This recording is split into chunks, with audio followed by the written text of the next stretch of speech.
Next up on WTV, Black History Month, Theater One Act Play, in this week's edition of Trivia. WTV's Daily Update starts now.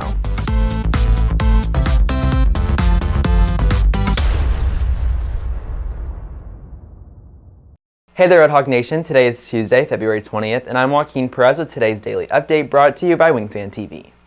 February is Black History Month, and students on campus are remembering and recognizing the impact Black Americans have had on our history throughout the month.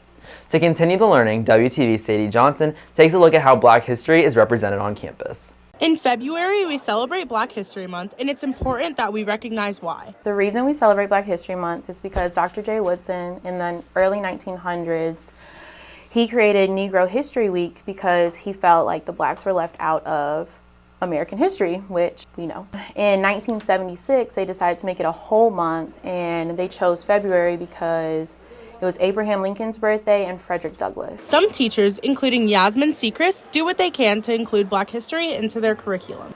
Even though I teach math, I do have a Black mathematician PowerPoint that I show every day in class where they can learn about different African Americans who have contributed to the mathematical side of the world. Students are happy that the school is making efforts to represent Black history throughout the campus. I'm very grateful for Stuco for putting up the poster, the Black History Month poster, near the top of the stairs where everyone can see, to show that Black History Month is something for everyone to celebrate.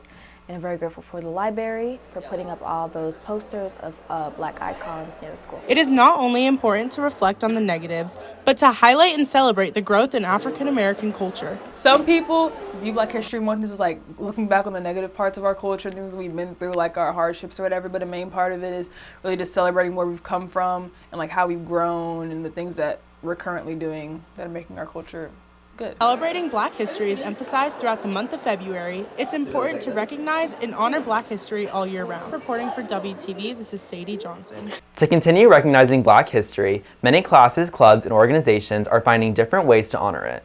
WTV's Rhianna Nori takes a look at how a class is incorporating social media into Black History Month projects. Students in digital media are honoring Black History Month by making Facebook pages on Photoshop that focus on Black history leaders and influencers. We actually take the opportunity to utilize the skills that we've currently learned in Photoshop and apply them to a project that allows us to celebrate Black History Month. Students are making Facebook profiles featuring the person they chose that influenced Black History Month. I like this project because it teaches about Black History Month and it appreciates Black history leaders. Reporting for WTV, I am Rhianna Nori.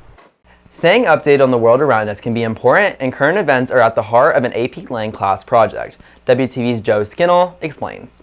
AP Lang and Amstead students pick a topic and research it through different lenses such as politically, economically, and socially. Depending on if you're in American Studies or AP Lang, you'll pick 4 to 6 current events based off of a topic that a lot of the kids got to choose, and then they'll do a research question within their group and then divide it up into different lenses. So each student has a different lens to research for their overall broad topic. Like for example, some of our kids are doing fast fashion, so we're looking at the impacts on that, like for America. Students are getting to explore topics of their own choice and research current events that interest them. I think it's interesting. I like that we get to choose our own topics, so we get to do something that we enjoy and are interested in. Beyond choosing their own topic, students also have creative freedom in how they present their research. For Harrison, it's all about students being informed. Long term, it's just good to know what's going on around the world to make sure that they're kind of being informed and they're able to make their own kind of decisions based off of seeing different perspectives of the same issue.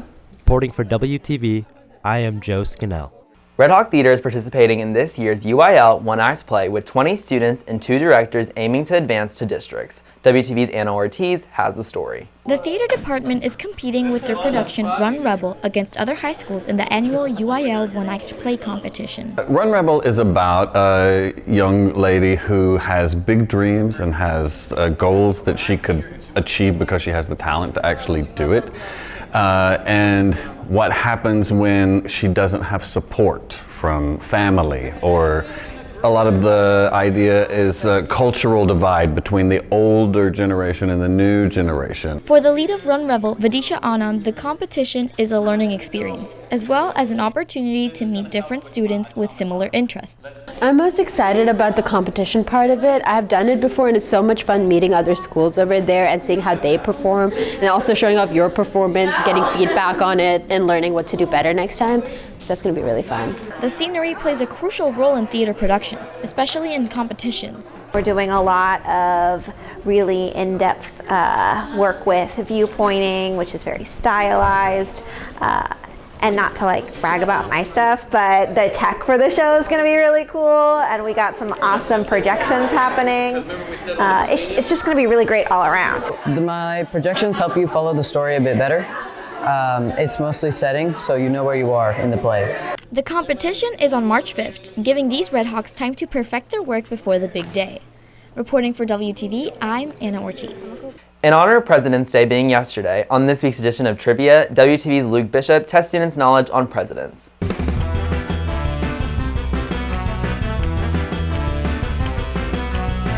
Hey, I'm Luke, back with this week's edition of Trivia, and today I'll be asking students about President's Day. What states has the most presidents came from? Don't ask me. The most state or the most presidents. It gotta be somewhere smart. Colorado. Colorado? Oh my gosh, I actually know this one. Is it? Doesn't look like it. Is it Iowa? Texas. Say California. Okay. Who was on the $2 bill? Abraham Lincoln. Jefferson. Jefferson? Thomas Jefferson. Who was the 12th president? Ooh. He knows this one. No, I don't. ZT. Zach Taylor. Yep. Okay, so Lincoln was the 16th. So we go back 4 years, I think. Alright.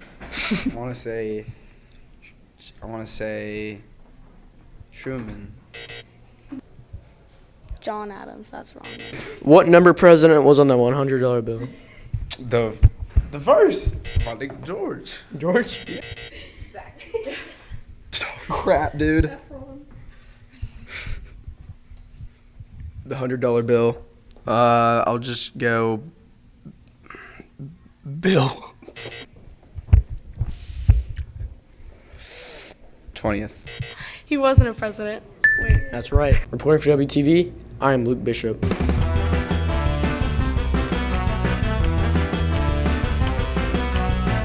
If you're looking for more from Wingspan, you can follow us at Liberty Wingspan on Twitter, Instagram, and Facebook, or visit our award-winning website, libertywingspan.com. And now for today's announcements. Students, are you interested in going to Costa Rica for Spring Break 2025? Want to practice your Spanish or apply your learning from biology or environmental science? An EF tour unrelated to Frisco ISD will do just that. There's an informational meeting on February 28th at 6 p.m. Scan the QR code to register and reach out to Senora Vicente with any questions. That's it for today's daily update. This is Joaquin Perez for Wingspan TV.